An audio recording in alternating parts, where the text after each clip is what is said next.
Hello everyone. तो आज जो है हमारा जूलॉजी में चैप्टर जो चल रहा है हमारा कौन सा चल रहा है, रिप्रोडक्टिव हेल्थ, जिसका आज लेक्चर नंबर 3 है। तो रिप्रोडक्टिव हेल्थ में हम काफ़ी कुछ पढ़ चुके हैं, यानी बर्थ कंट्रोल मेथड के बारे में पढ़ चुके हैं कि आखिरकार बर्थ कंट्रोल हम किस तरह से कर सकते हैं और बर्थ कंट्रोल करने की ज़रूरत क्यों है, क्योंकि पॉपुलेशन की ग्रोथ बहुत ज़्यादा होती जा रही है जिससे कई सारी समस्याएं आ रही हैं। तो मैंने आज और कोशिश की है कि मैं अपने अक्षरों को कुछ बड़ा कर सकूं जिससे कि आपको साफ साफ दिखाई दे सके, तो बोर्ड भी आपको अच्छी तरीके से विजिबल हो सके। इसीलिए मैंने जो है उसमें लिखे अक्षरों को बड़ा कर दिया है। तो हम आईयूडी के बारे में पढ़ रहे थे और कुछ हमने डिस्कस कर लिया था पिछले लेक्चर में आईयूडी के बारे में या आईयूसीडी के बारे में। अब ये आईयूडी और आईयूसीडी का मतलब क्या होता है?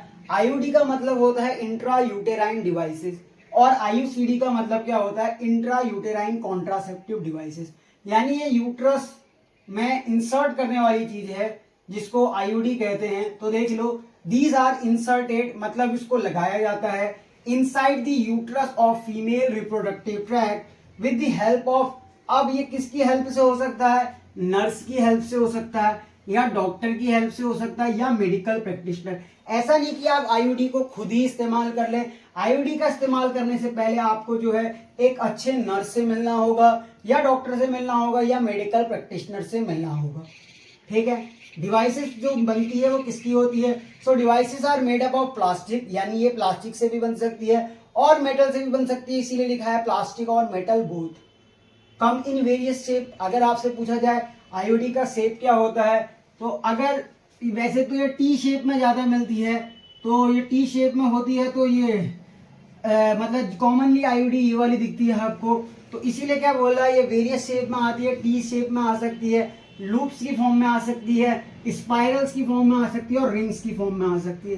तो आपसे पूछा जाए कि डिवाइसेस किसकी बनी होती है, तो devices are made up of plastic और metal both, come in various shape like a Ts, loops, spiral, rings. तो इन फॉर्म में जो है हमें आईयूडी देखने को मिलती है, जिसको आईयूसीडी भी बोलते हैं। अब आईयूडी का जो क्लासिफिकेशन है वो किसके बेस पर है, तो देख लो आईयूडी को जो है हम 3 तरह की आईयूडी पढ़ेंगे।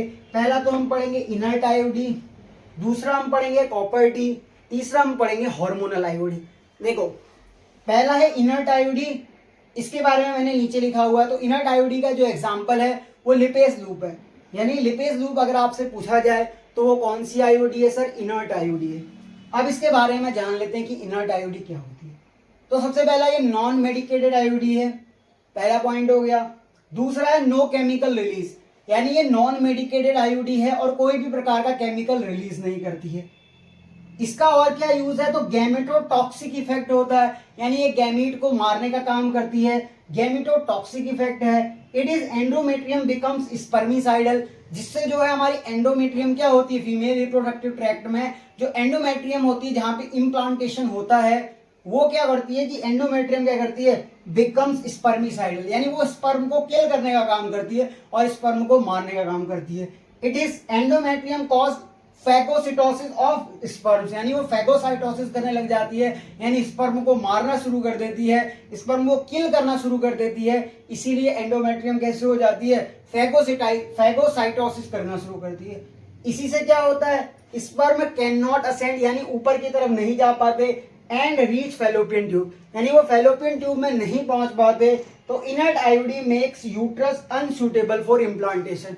तो यूट्रस में इम्प्लांटेशन होता है, अगर इनर्ट आईयूडी लगाई गई है तो क्या करेगी, यूट्रस की जो है अनसूटेबल कर देगी, यानी यूट्रस में जो है वो टिकने ही नहीं देगी, उसको एक हिसाब से अनसूटेबल बना देगी, यानी उसमें जो है बेबी का इम्प्लांटेशन नहीं हो पाएगा।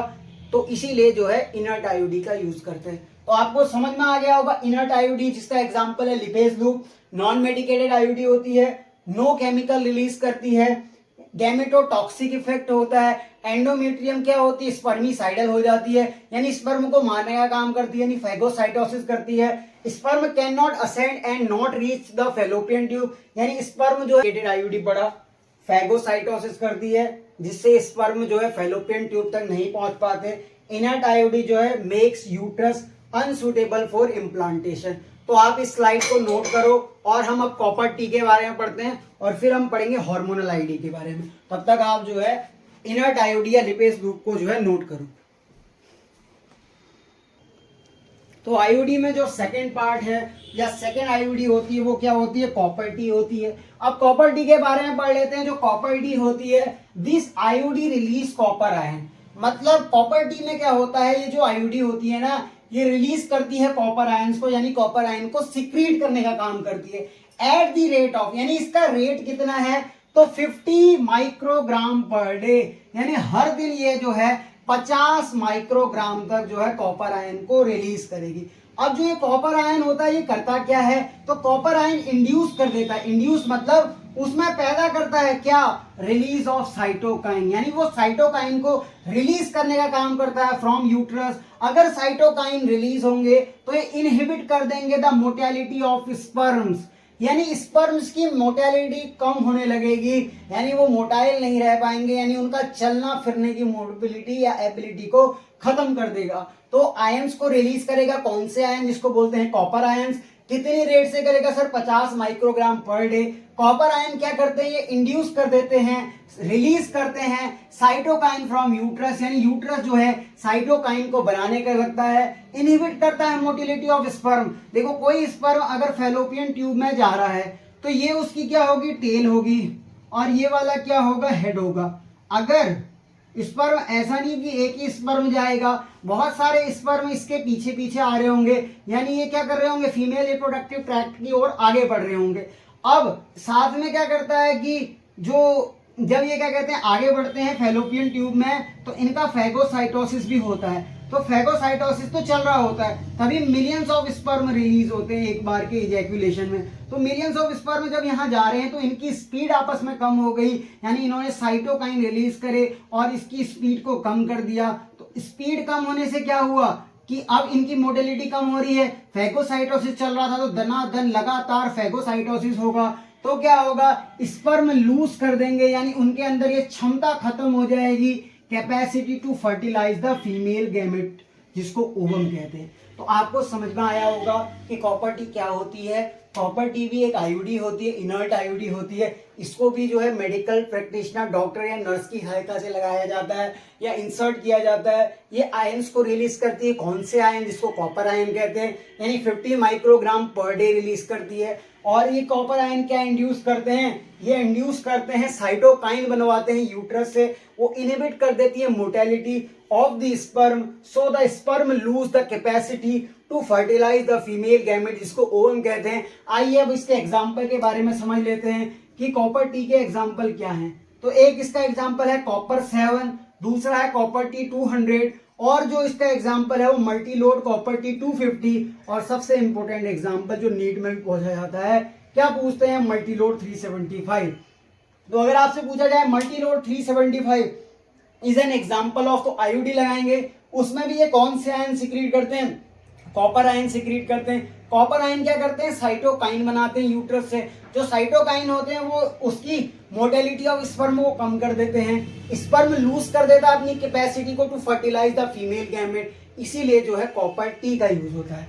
अब जो हम थर्ड आईयूडी है उसके बारे में पढ़ लेते हैं, यानी हार्मोनल आईयूडी के बारे में डिस्कस करते हैं। तब तक आप इसको नोट करो, और अब हम जो है हार्मोनल आईयूडी के बारे में पढ़ेंगे। तो अब हम तीसरी प्रकार की आईयूडी पढ़ लेते हैं जो कि हार्मोनल आईयूडी होती है। अब ये लास्ट आईयूडी बची है जो कि हम पढ़ रहे थे आईयूडी के बारे में। हमने इनर्ट आईयूडी पढ़ ली, लिपेस लूप का एग्जांपल था, कॉपर टी पढ़ ली जिसमें कॉपर 7 पढ़ा, मल्टी लोड 375 पढ़ा। बहुत इंपॉर्टेंट क्वेश्चन होता है मल्टी लोड 375 के ऊपर, यानी ये कॉपर आयन को रिलीज करते हैं। अब हम पढ़ते हैं हार्मोनल आईयूडी। अब ये क्या करते हैं, हार्मोन को रिलीज करने का काम करते हैं। तो ये ग्रेजुअली यानी धीरे धीरे रिलीज करती है hormones in blood of female. यानी हार्मोन्स मैंने आपको जब बताया था एंडोक्राइन, एक्सोक्राइन। एक्सोक्राइन में जो होती है डक्ट प्रेजेंट होती है, और एंडोक्राइन क्या होती है, हार्मोन बनाती है, यानी उसके सिक्रीशन को हार्मोन कहते हैं। और हार्मोन सदैव कहाँ रिलीज होते हैं, ब्लड में। तो ये कह रहा है ग्रेजुअली रिलीज करती है hormone in blood of female. क्या होता है इसका एग्जाम्पल, तो इसका एग्जाम्पल होता है LNG-20 और प्रोजेस्टासर्ट। आपको एग्जाम्पल याद करने हैं और उस आईयूडी का क्या फंक्शन है उसके बारे में पढ़ना है। आपको नीट में direct as it is question मिल जाएंगे। ये प्रोजेस्टासर्ट या LNG-20 क्या करते हैं, दीज आईयूडी कंटेन, ये कंटेन करते हैं क्या, सिंथेटिक प्रोजेस्टेरॉन। अभी प्रोजेस्टेरॉन वैसे तो फीमेल बॉडी में पाया जाता है। प्रोजेस्टेरॉन जो है कब रिलीज होता है, जब क्या कहते हैं मेंस्ट्रुअल साइकिल चल रही होती है तो प्रेगनेंसी मेंटेनेंस हार्मोन कौन सा होता है सर, प्रोजेस्टेरॉन होता है। तो इसमें क्या करता है LNG-20 और प्रोजेस्टासर्ट में ये आईयूडी कंटेन करती है सिंथेटिक प्रोजेस्टेरॉन, जो कि प्रोजेस्टिन होता है और प्रोजेस्टोजन होता है। तो अगर आपसे पूछा जाए कि सिंथेटिक प्रोजेस्टेरॉन क्या है तो वो है प्रोजेस्टिन और प्रोजेस्टोजन। ये क्या करते हैं, ये प्रोजेस्टेरॉन का इफेक्ट क्या है तो आपको देख लो, आपके सामने है। तो प्रोजेस्टेरॉन का इफेक्ट होता है क्या, प्रोजेस्टेरॉन जैसे जैसे ब्लड में इंक्रीज होगा वो क्या करेगा, इनवर्सली प्रोपोर्शनल होगा GnRH के। अब ये GnRH क्या होता है, गोनेडोट्रोपिन रिलीजिंग हार्मोन। FSH क्या हुआ, फॉलिकल स्टिमुलेटिंग हार्मोन। LH क्या होगा, ल्यूटिनाइजिंग हार्मोन। अब इनके बारे में तो हमने कुछ पढ़ा ही नहीं है। जब मैं आपको चैप्टर 3 पढ़ाऊंगा तो GnRH के बारे में पढ़ाऊंगा, यानी गोनेडोट्रोपिन रिलीजिंग हार्मोन के बारे में बताऊंगा, FSH के बारे में बताऊंगा, फॉलिकुलर स्टिमुलेटिंग हार्मोन के बारे में, और LH के बारे में बताऊंगा। पर अभी आपको ये याद रखना है, क्या याद रखना है कि जो LNG-20 होती है और प्रोजेस्टासर्ट होती है, ये आईयूडी क्या करती है, कंटेन करती है सिंथेटिक प्रोजेस्टेरॉन को। और ये प्रोजेस्टेरॉन जैसे जैसे ब्लड में इंक्रीज होता है ये इनवर्सली प्रोपोर्शनल होता है GnRH के, FSH के, LH के। अगर कोई चीज डायरेक्टली प्रोपोर्शनल है तो उसके बढ़ने पर वो चीज बढ़ जाएगी, पर अगर कोई चीज इनवर्सली प्रोपोर्शनल है यानी 1/, के प्रोपोर्शनल है तो इसके बढ़ने पर ये चीजें घट जाएंगी।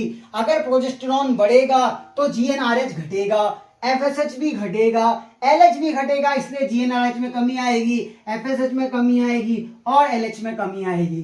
तो अब मैं बता दूं आपको इसके एडवांटेज क्या होते हैं, यानी कॉपर टी के एडवांटेज क्या है वो भी हमने पढ़ लिए थे, और लिपेज लूप के भी एडवांटेज पढ़े थे। पर अब हम पढ़ने जा रहे हैं हार्मोनल आईयूडी के एडवांटेज। तो सबसे पहले क्या होता है, ovulation does not occur, ovulation होता ही नहीं है due to deficiency of LH। जब मेंस्ट्रुअल साइकिल चलती है तो मेंस्ट्रुअल साइकिल में जो LH होता है वो ल्यूटिनाइजिंग हार्मोन होता है जो कि ओव्यूलेशन कराने का काम करता है। ओव्यूलेशन में क्या होता है कि जिस दिन LH सर्ज बहुत ज्यादा हो जाता है, यानी फीमेल का बॉडी टेम्परेचर 1 डिग्री फ़ारेनहाइट तक बढ़ जाता है, यानी LH जिस दिन बढ़ता है, ल्यूटिनाइजिंग हार्मोन जिस दिन ज्यादा होता है उस दिन ओव्यूलेशन होता है। पर ये क्या करता है, प्रोजेस्टेरॉन को बढ़ा देता है जिससे LH जो है कम हो जाता है। LH के कम होने से क्या होता है सर, LH के कम होने से LH सर्ज नहीं हो पाएगा, LH सर्ज नहीं होगा तो ओव्यूलेशन को ही रोक देगा। यानी ये सबसे अच्छा काम क्या करता है कि ये ओव्यूलेशन को होने ही नहीं देता है। अगर ओव्यूलेशन नहीं होगा यानी ओवम जो है नहीं निकलेगा, तो ओवम नहीं निकलेगा तो वो स्पर्म के संग फर्टिलाइज भी नहीं कर पाएगा, और अगर स्पर्म के संग फर्टिलाइज नहीं करेगा तो प्रेगनेंसी ही नहीं होगी। तो आपको याद रखना है, क्या याद रखना है कि ovulation does not occur due to the deficiency of LH। आपको अभी से एक फंक्शन नोट कर लेना, अपने दिमाग में छाप लेना है, नीट के लिए इंपॉर्टेंट पॉइंट है। क्या इंपॉर्टेंट पॉइंट है कि ovulation does not occur due to the deficiency of LH। अगर LH ही नहीं होगा तो ओव्यूलेशन नहीं होगा, ओव्यूलेशन नहीं होगा तो ओवम रिलीज नहीं होगा, ओवम जो है फैलोपियन ट्यूब में नहीं जाएगा, फैलोपियन ट्यूब में नहीं जाएगा तो क्या होगा सर, फर्टिलाइजेशन नहीं हो पाएगा, और फर्टिलाइजेशन नहीं होगा तो प्रेगनेंसी नहीं हो पाएगी। तो पहला पॉइंट आपको बिल्कुल क्लियर हो गया। Cervical mucus become thick. अब जो सर्वाइकल म्यूकस होता है यानी जो ये यूट्रस होता है उसके बाहर जो देखो एक म्यूकस सिक्रीट हो रहा है जो कि सर्वाइकल म्यूकस है, वो थिक हो जाएगा, विस्कस हो जाएगा और एक प्लग लाइक स्ट्रक्चर फॉर्म कर लेगा। ये जो प्लग लाइक स्ट्रक्चर होता है तो स्पर्म को जाने नहीं देता, यानी स्पर्म कैन नॉट असेंड, यानी स्पर्म ऊपर की तरफ बढ़ नहीं पाता और नॉट रीच फैलोपियन ट्यूब। यानी जो सर्वाइकल म्यूकस जो रिलीज करता है उस सर्वाइकल म्यूकस को ये थिक करने का काम करता है कौन, हार्मोनल आईयूडी। यानी ये सर्वाइकल म्यूकस को थिक कर देगा, यानी एक प्लग लाइक फॉर्मेशन कर देगा, यानी इसके चारों तरफ क्या होगा, एक प्लग बन जाएगा। जब ये प्लग बनेगा तो क्या होगा, यहाँ से स्पर्म जो है ऊपर की तरफ असेंड नहीं कर पाएंगे। जब स्पर्म ऊपर की तरफ असेंड नहीं कर पाएंगे यानी वो फैलोपियन ट्यूब तक भी नहीं पहुंचेंगे, और फैलोपियन ट्यूब तक नहीं पहुंचेंगे और यहाँ से अगर बाई चांस ओवम आ भी जाता है तो यहाँ पे जब स्पर्म ऊपर नहीं जा पा रहा है तो फर्टिलाइजेशन नहीं होगा।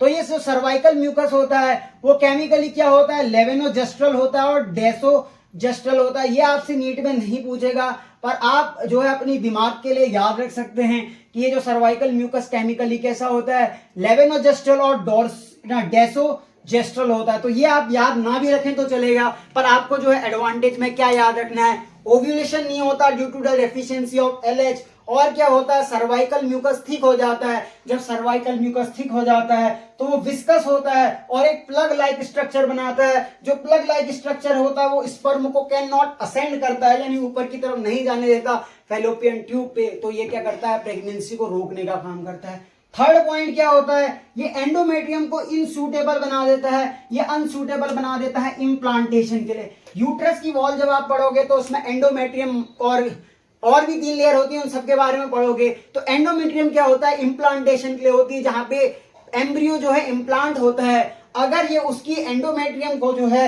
अनसूटेबल बना देगा तो एम्ब्रियो का इम्प्लांटेशन नहीं हो पाएगा। जब इम्प्लांटेशन हो भी गया बाई चांस तो वो खत्म हो जाएगा, तो खत्म हो जाएगा तो बेबी जो है मर जाएगा। इसलिए जो है ये क्या करता है, एंडोमेट्रियम को अनसूटेबल बना देता है इम्प्लांटेशन के लिए, यानी उसमें जो है एम्ब्रियो का इम्प्लांटेशन नहीं हो पाएगा। तो हमने आईयूडी के बारे में पूरा पढ़ लिया, लिपेज लूप के बारे में पढ़ लिया, हार्मोनल आईयूडी के बारे में पढ़ लिया और कॉपर टी के बारे में पढ़ लिया। तो आप सबको इन सब के एग्जांपल याद होने चाहिए और इससे जो है आप जो है कई सारे क्वेश्चन सॉल्व कर सकते हैं। अब आप कोई बुक लगाइएगा जिसमें आपने बर्थ कंट्रोल मेथड में जहां तक पढ़ लिया वहां तक के क्वेश्चन लगाइएगा। अगर नहीं होते हैं तो उसको कमेंट में डाउट पूछिएगा और मैं भी आपको इसके बहुत जल्दी एक डीपीपी कराऊंगा और साथ में लेक्चर भी बनाऊंगा।